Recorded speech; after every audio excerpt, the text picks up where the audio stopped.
Olá, pessoal.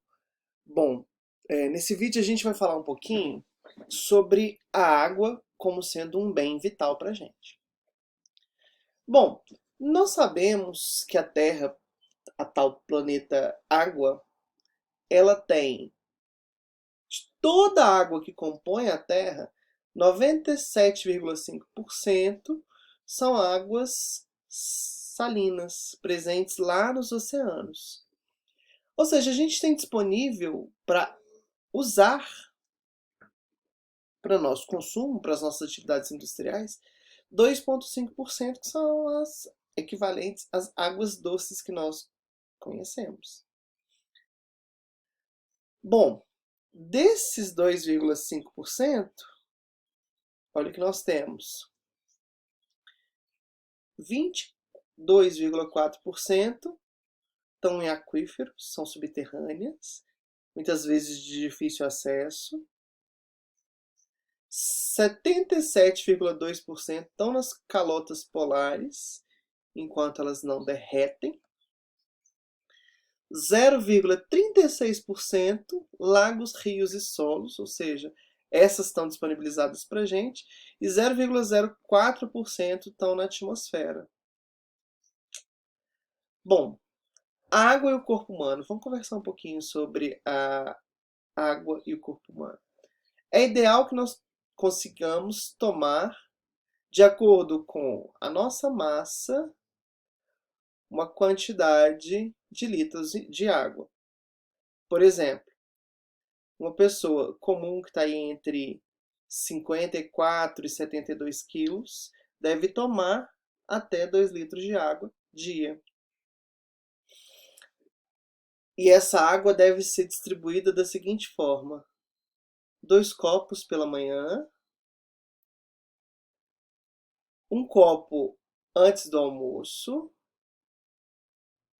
e um copo antes de você ir dormir, pelo menos. Nós precisamos de mais água, por exemplo, quando a gente pratica atividades físicas, quando, no caso das mulheres, estão grávidas, quando somos submetidos a radiações excessivas. Ultravioleta é um tipo de radiação, então quando você está na praia, meu caro, você tem que tomar bastante água. E também quando a gente está submetido a altas variações de temperatura. A água ela é importante para os nossos músculos, as nossas células musculares. 75% da célula muscular é água. 22% dos nossos ossos é água. 90% do nosso sangue é água. 86% dos nossos pulmões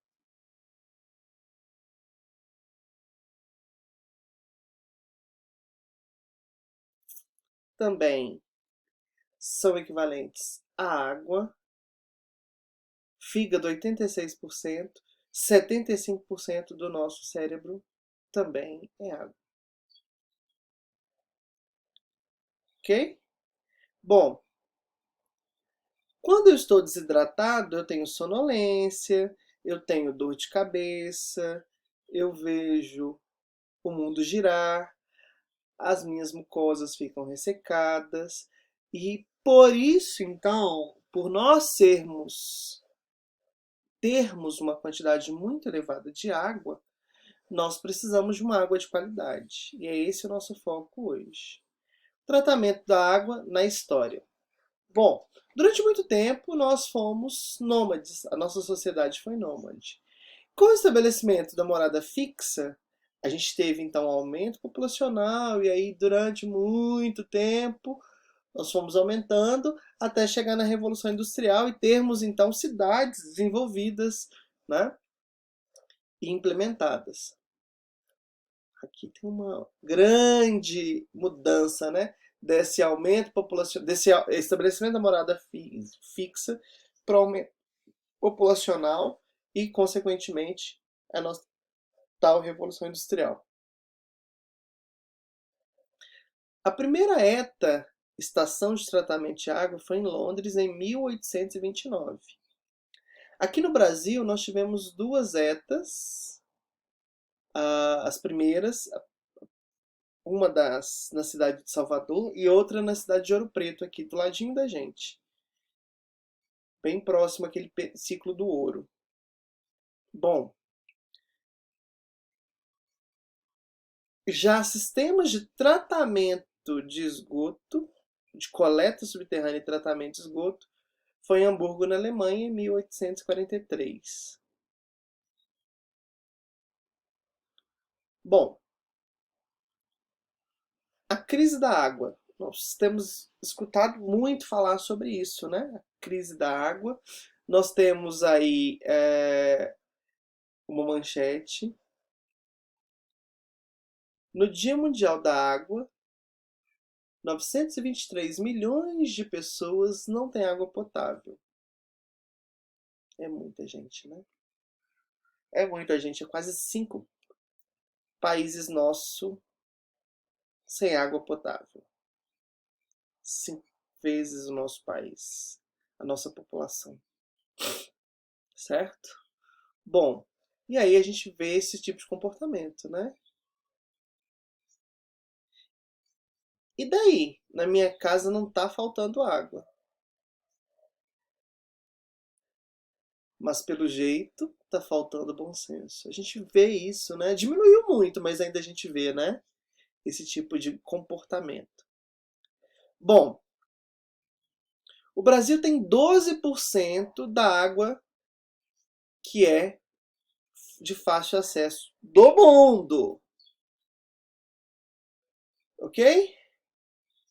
E 58% dos municípios brasileiros não tem água tratada.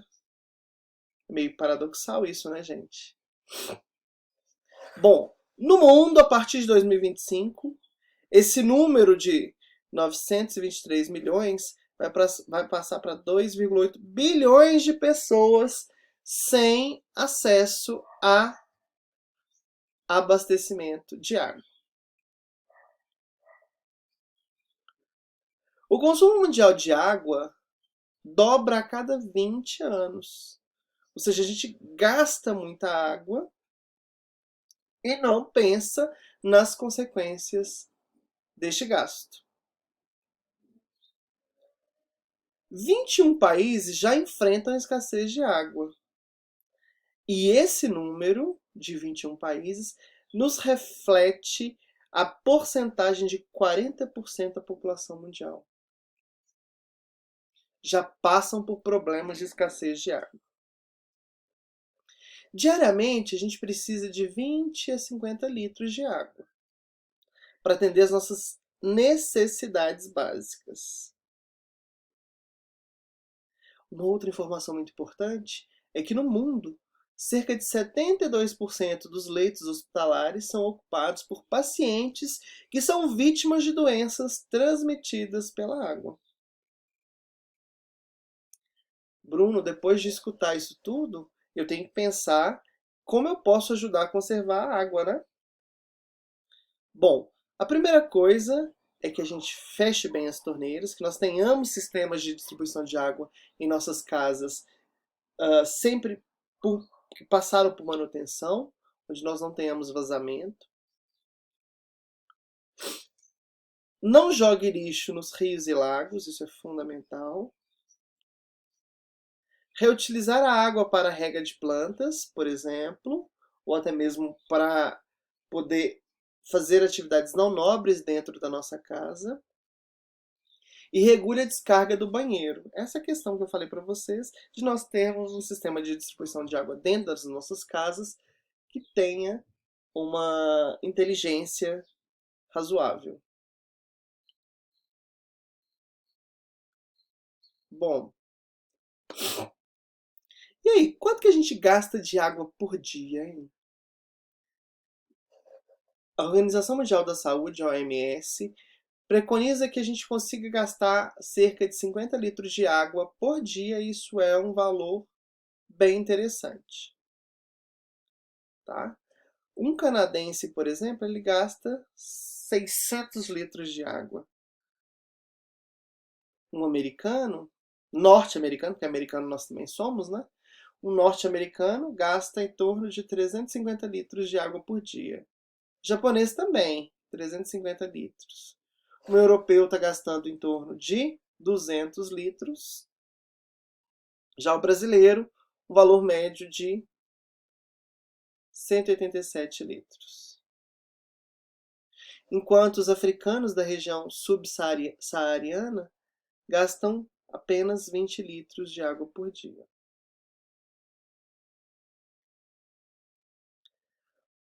Bom, vamos lá, né? Ó,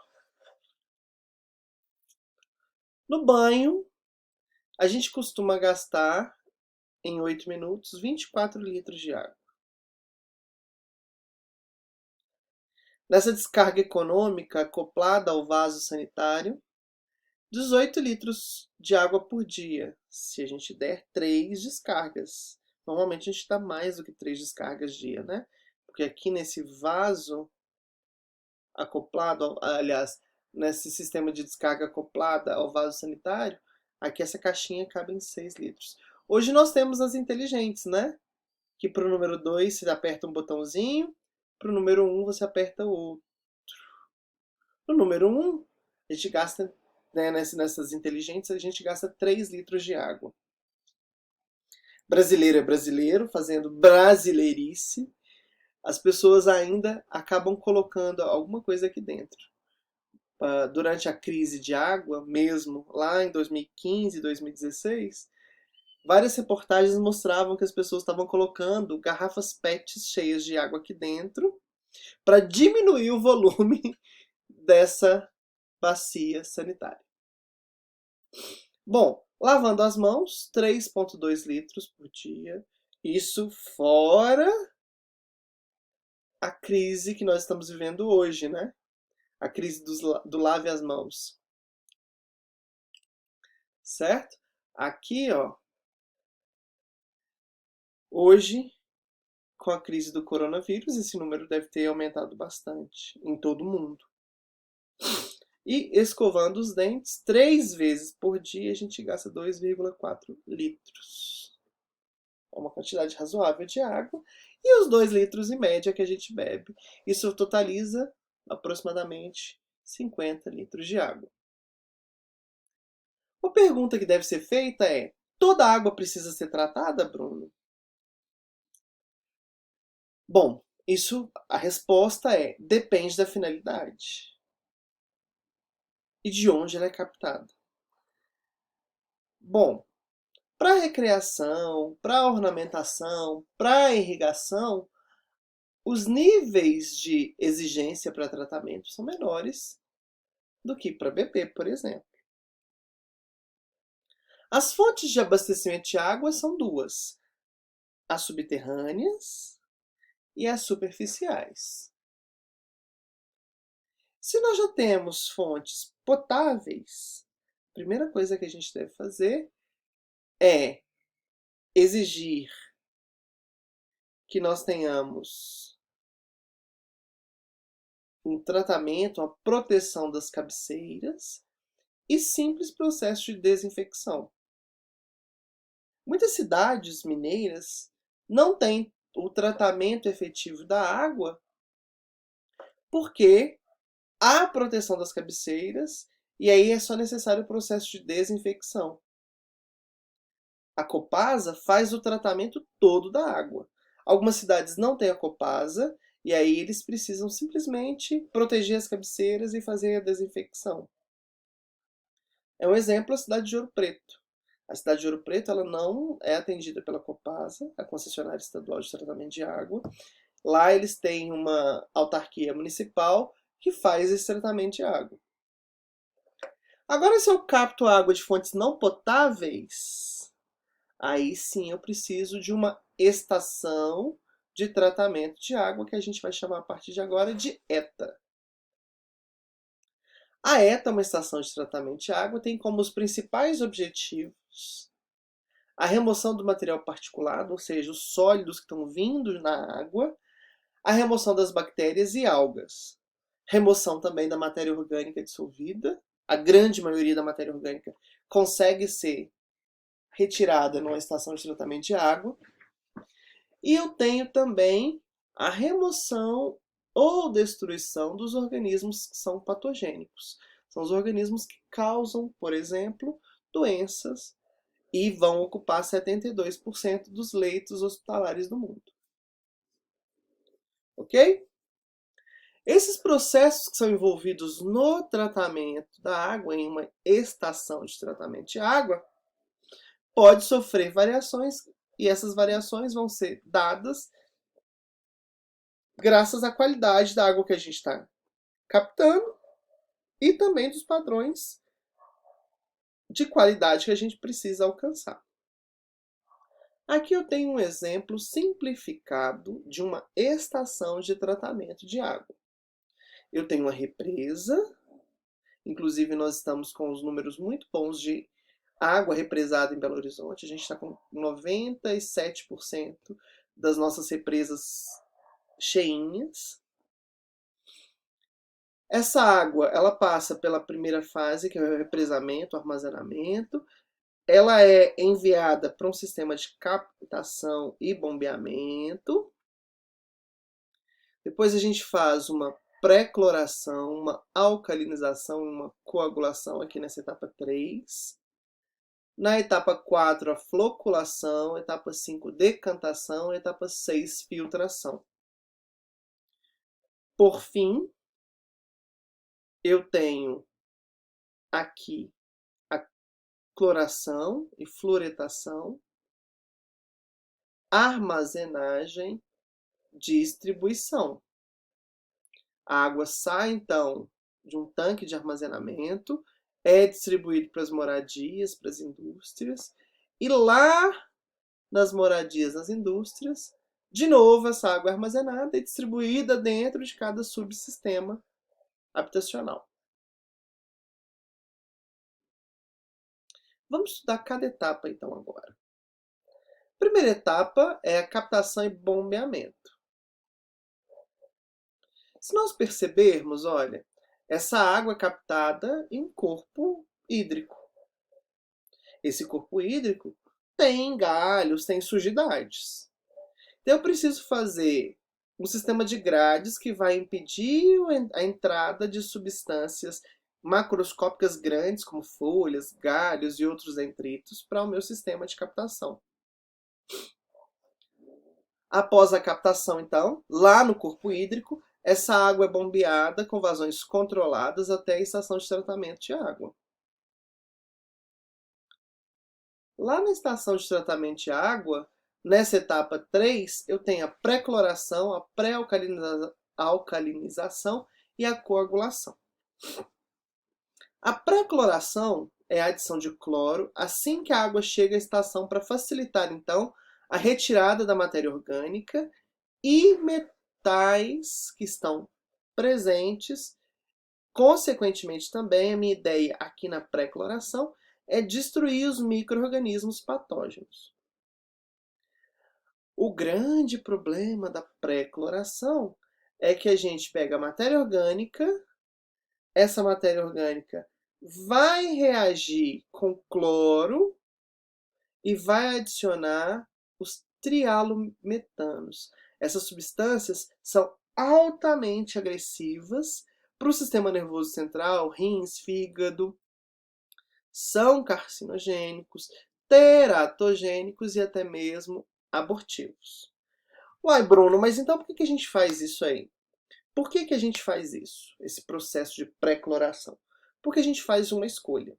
Ou a gente morre com 80, 90 anos com problemas de saúde no sistema nervoso central, nos rins, no fígado, com câncer, ou de contrário, a gente morre quando nós temos o nosso primeiro contato com a água. Porque esses micro-organismos são extremamente nocivos à nossa saúde. Então eu trato a água, eu coloco o cloro para evitar que esses micro-organismos gerem doenças muito pesadas e eu só postergo, então, o nosso período de vida. A cloração, então, ela não é recomendada por conta desses problemas. Mas ao mesmo tempo a gente faz uma escolha. Vamos ter que escolher morrer com 80 anos. Além da pré-cloração, a gente tem a pré-alcalinização. A pré-alcalinização é a adição de cal, CaO e hidróxido de sódio na água para ajustar o pH dessa água, o potencial de hidrogênio iônico, aos valores que são exigidos nas fases seguintes. Por exemplo, a floculação, que está aqui, ó, nessa unidade 4.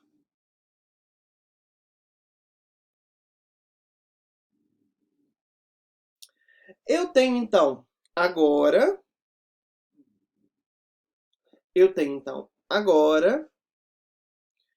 o processo de coagulação. A coagulação é a adição de um agente coagulante, ele vai entrar em contato vigoroso com a água, isso vai provocar uma desestabilização das partículas de sujeira e elas vão se aglomerar. Isso acontece muito nas piscinas. Nas piscinas a gente adiciona sulfato de alumínio ou algum sal de ferro ou até mesmo algum polímero para produzir uma substância gelatinosa que vai retirar toda a sujidade da água. Então aqui, olha, o Al2SO4 mais a água vai formar o hidróxido de alumínio. Esse hidróxido de alumínio é muito importante para a gente, porque ele é um gel e ele vai encapsular todas as partículas suspensas na água. Os sais de ferro também fazem isso e esses polímeros orgânicos também fazem isso. Depois, então, que nós temos o processo de pré-cloração, o processo de alcalinização e o processo de coagulação, a gente vem agora para o processo de clarificação, que acontece aqui nas unidades 4, 5 e 6 da minha estação de tratamento de água.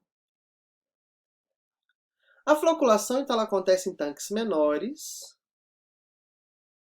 E esses tanques eles são ricos em válvulas que proporcionam ali para aquele sistema uma turbulência bem suave na água. Olha fenômeno de transporte aí, pessoal. Um fluxo laminar nessa água. As partículas de sujeira que foram desestabilizadas lá na coagulação colidem umas com as outras e vão se unindo, formando agora flocos maiores. Já a decantação, a etapa 5, nós temos então um processo de separação física das partículas que estão ali em suspensão. Isso vai causar a clarificação da água e reduzindo em grande porcentagem as impurezas que estão ali presentes. Nós temos aqui um decantador, ele é um projeto de engenharia, ele tem regiões específicas onde o fluxo de água laminar faz com que nós tenhamos a decantação dos corpos mais pesados. O material que é sedimentado é chamado de lodo. É matéria orgânica, hidróxido de alumínio, impurezas, e isso vem lá das estações de tratamento de água. Uma quantidade muito grande de lodo é gerado por dia em uma estação de tratamento de água. Nesse processo aqui, ó, de decantação, a água fica nesses tanques, como eu falei para vocês, um projeto de engenharia, durante aproximadamente 3 horas. Nós temos também, após a decantação, o processo de filtração. Esse processo de filtração é a 6ª unidade. É justamente o fenômeno de contato da água por várias camadas filtrantes. Nessas camadas filtrantes, as partículas que não foram decantadas e que até estão solúveis em água, são presas, por exemplo, aqui nessas camadas. As substâncias que são solúveis em água ficam retidas no carvão, que é a primeira camada que a gente tem aqui no tratamento de água. Olha lá. Dentro do filtro nós temos a água, a alimentação. Aqui nós temos o carvão que vai retendo toda a sujidade que está solúvel em água. Essa mesma técnica a gente usa nos nossos filtros dentro das nossas casas. A areia é o nosso segundo material filtrante. Pedregulho, que são pedras mais grossas. E o cascalho, que são pedrinhas mais fininhas, compondo então o nosso filtro. E aqui a água já sai límpida, pronta para passar por um processo que a gente chama de desinfecção. De novo, a cloração, aquele fenômeno que eu falei para vocês que é perigosíssimo, que gera os trialometanos. A gente entra em pânico, mas a gente entende que isso é importante, porque graças à cloração a gente mata os micro-organismos patógenos e aí nós temos a água pronta para ser distribuída. Eu posso colocar gás cloro ou solução de hipoclorito, cloraminas. O ozônio está sendo muito usado agora, porque o ozônio evita a formação dos trialometanos. E a radiação UV. Essa questão do ozônio é muito comum nas piscinas hoje, né? Antigamente a gente usava muito gás cloro ou solução de hipoclorito para limpar a piscina. Hoje a gente tem piscinas que são limpas com ozônio.